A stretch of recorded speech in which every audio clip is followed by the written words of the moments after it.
ជំរាបសួរបងប្អូនទាំងអស់គ្នានាងខ្ញុំឡៃដានីចាថ្ងៃនេះសូមលើកយកនៅប្រធានបទមួយជាសារទៅកាន់អ្នកចំនួនក្រោយជាពិសេសគឺបងប្អូនដែលកំពុងតែសិក្សានៅក្នុងថ្នាក់វិទ្យាល័យនិងមហាវិទ្យាល័យដែលពេលវេលានេះគឺជាពេលវេលាដែលបងប្អូនកំពុងតែខិតខំប្រឹងប្រែងដើម្បីអនាគតដ៏វែងឆ្ងាយទៅកាន់ដំណើរជីវិតនៃការសិក្សានៅខាងមុខនោះចាថ្ងៃនេះលើកយកនៅចំណុចនៃការអានសៀវភៅអ្នកទាំងអស់គ្នាដឹងហើយថាការអានគឺពិតជាល្អការអានគឺបង្កើននៅចំណេះដឹងការអានគឺផ្ដល់នៅព័ត៌មានជាច្រើនដែលធ្វើឲ្យយើងអាចទទួលបាននៅចំណេះដឹងហើយអាចធ្វើឲ្យយើងត្រៀមលក្ខណៈនៅពេលដែលយើងចង់បានអ្វីមួយជាពិសេសគឺព័ត៌មានអាហារូបករណ៍ឬក៏ព័ត៌មានអំពីសាលាផ្សេងៗតែមានបងប្អូនមួយចំនួនចូលចិត្តការអានដែរប៉ុន្តែគាត់អានអត់ទាន់បានត្រឹមត្រូវដែលនាងខ្ញុំចង់លើកយកនិងចង់ពន្លិចឲ្យបងប្អូនឃើញអំពីអត្ថប្រយោជន៍នៃការអានត្រឹមត្រូវតើហេតុអ្វីទៅបានជាខ្ញុំលើកយកថាការអានត្រឹមត្រូវនោះមានកូនសិស្សមួយចំនួនគាត់ចូលចិត្តអានដែរប៉ុន្តែគាត់ចូលចិត្តតែអាននៅព័ត៌មានដែលមិនមានប្រយោជន៍ចាឧទាហរណ៍ដូចជាការអាននៅអត្ថបទឬក៏សាច់រឿងរបស់បុគ្គលណាម្នាក់ដែលយើងអត់ចាំបាច់ឧទាហរណ៍រឿងនៅក្នុងគ្រួសាររបស់គេរឿងប្តីប្រពន្ធគេដែលជាការជេរប្រតិចគ្នាយើងអត់គួរយកពេលវេលាទៅអានព័ត៌មានទាំងអស់នោះទេព្រោះវាអត់ធ្វើឲ្យយើងចម្រើនទេមិនត្រឹមតែមិនធ្វើឲ្យយើងចម្រើនហើយវាក៏បង្កើននៅចំណុចអវិជ្ជមាននិងផ្នត់គំនិតមិនល្អជាច្រើនមកឲ្យយើងទៀតចាមួយវិញទៀតតកតងទៅនឹងការអានរឿងដូចគ្នាមានបងប្អូនមួយចំនួនគាត់សួរមកខ្ញុំថាផ្លូវចិត្តរបស់គាត់គឺអត់រឹងមាំទេវាមានភាពរលងលោច្រើនហើយចាប់ដើមចូលតួច្រើនគាត់ដឹងខ្លួនចាការចេះលើកឡើងនៅសំណួរបែបនេះគឺខ្ញុំសូមសរសើរថាអ្នកទាំងអស់គ្នាមានការព្រួយបារម្ភអំពីសុខភាពផ្លូវចិត្តរបស់ខ្លួនឯងវាគឺជាចំណុចមួយដែលត្រឹមត្រូវព្រោះថានៅក្នុងដំណាក់កាលនៅពេលសិក្សានេះគឺត្រូវតែមានការគិតត្រឹមត្រូវហើយថែសុខភាពខ្លួនឯងឲ្យបានត្រឹមត្រូវជាពិសេសគឺសុខភាពផ្លូវចិត្តនឹងឲ្យបានល្អបើមិនអញ្ចឹងទេការសិក្សានឹងមិនទទួលបានជោគជ័យទេហើយលទ្ធផលនៅក្នុងការប្រឡងបាក់ឌុបអាចមិនទទួលបានជោគជ័យផងដែរអញ្ចឹងគាត់លើកឡើងថាតើគួរធ្វើបែបណាចាខ្ញុំសួរអេរិយាប័ត្រនៅក្នុងការអានរបស់គាត់ចូលចិត្តអានរឿងប្រឡោមលោកដែលវាមិនមែនជារឿងប្រឡោមលោកបែបការអប់រំទេប៉ុន្តែវាជារឿងប្រឡោមលោកមនោសញ្ចេតនាហើយបច្ចុប្បន្នក៏យើងមានឃើញការបកប្រែភាសា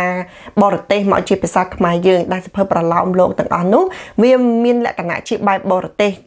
គេបានបញ្ចូលវប្បធម៌របស់គេមកអញ្ចឹងវាធ្វើឲ្យការអានរបស់យើងនឹងក៏ទទួលបាននៅព័ត៌មានទាំងអស់នោះក៏ទទួលបាននៅចំណេះដឹងមួយផ្នែកទៀតដែលវាអាចនឹងប្រឆាំងអំពីសិលធម៌នៅក្នុងវប្បធម៌សង្គមរបស់យើងដែរ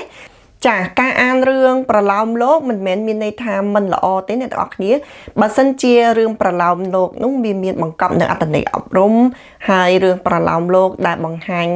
ឲ្យយើងឃើញអំពីវប្បធម៌ប្រពៃណីដ៏ល្អផូរផង់របស់ប្រទេសជាតិរបស់យើងដែលវាមិនមានលក្ខណៈរបស់បរទេសពេកពីព្រោះវប្បធម៌របស់បរទេសអាចមានលក្ខណៈខុសពីវប្បធម៌របស់ខ្មែរយើងហើយនៅពេលដែលយើងទទួលវប្បធម៌របស់បរទេសច្រើនពេកវាអាចធ្វើឲ្យផ្នត់គំនិតនៃការគិតរបស់យើងវាមិនស្រឡះទេចាវាធ្វើឲ្យយើង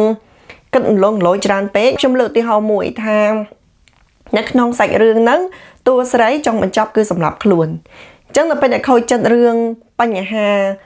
ស្នេហាឧទាហរណ៍ម៉ែឪបងប្អូនប្រឆាំងអីចឹងទៅក្នុងរឿងដែលយើងធ្លាប់អានហ្នឹងវាគឺជាសាច់រឿងមួយដែលតួស្រីចុងក្រោយគឺគាត់សម្លាប់ខ្លួនដោយសារតែមិនអាចសមបំណងអញ្ចឹងយើងក៏ចាប់ទុកថាផ្នត់គំនិតទាំងអស់ហ្នឹងត្រូវអញ្ចឹងដោយសារអីដោយសារយើងធ្លាប់បានអានធ្លាប់បានមើលរឿងប្រឡោមលោកហ្នឹងមកហើយក៏គិតថា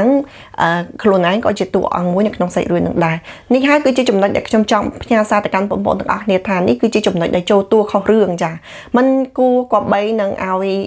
ការគិតរបស់យើងមួយថ្ងៃបន្តិច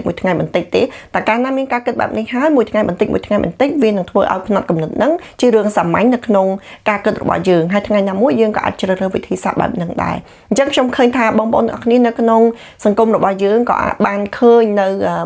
ភាពអវិជ្ជមាននៅត្រង់ចំណុចដែលខ្ញុំលើកឧទាហរណ៍នេះហើយប៉ុន្តែវាមិនមែនមានន័យថាវាកើតឡើងអំពីការអានតែមួយទេប៉ុន្តែចំណុចនេះដែលខ្ញុំលើកឡើងមកខ្ញុំចង់បញ្ជាក់ថាការអានមានសារៈសំខាន់ខ្ញុំទទួលស្គាល់ហើយខ្ញុំលើកទឹកចិត្តឲ្យអ្នកទាំងអស់គ្នាធ្វើការអានបន្ថែមប៉ុន្តែចេះជ្រើសរើសនៅអត្ថបទចេះជ្រើសរើសនៅព័ត៌មានដែលយើងអានផងដែរបើយើងជ្រើសរើសព័ត៌មានឬក៏សាច់រឿងដែលយើងអាននឹងមិនបានល្អទេវាក៏អាចមានផលអវិជ្ជមានមកដល់ខ្លួនយើងផងដែរចានេះគឺជាចំណុចដែលខ្ញុំសូមលើក កឡើងហើយបងប្អូននៅក្នុងថ្នាក់វិទ្យាល័យនិងមហាវិទ្យាល័យអ្វីដែលបងប្អូនត្រូវយកចិត្តទុកដាក់គឺការសិក្សានៅក្នុងសាលាមុខវិជ្ជាដែលបងប្អូនត្រូវអានត្រូវយកចិត្តទុកដាក់មើលហើយមើលទៀតនោះគឺមុខវិជ្ជាដែលបងប្អូនកំពុងតែរៀនហើយមានពេលសេសសល់គឺយើងអាននៅព័ត៌មានខាងក្រៅព័ត៌មានចំណេះដឹងទូទៅនឹងគឺជាការបន្ថែមបន្តបន្សំ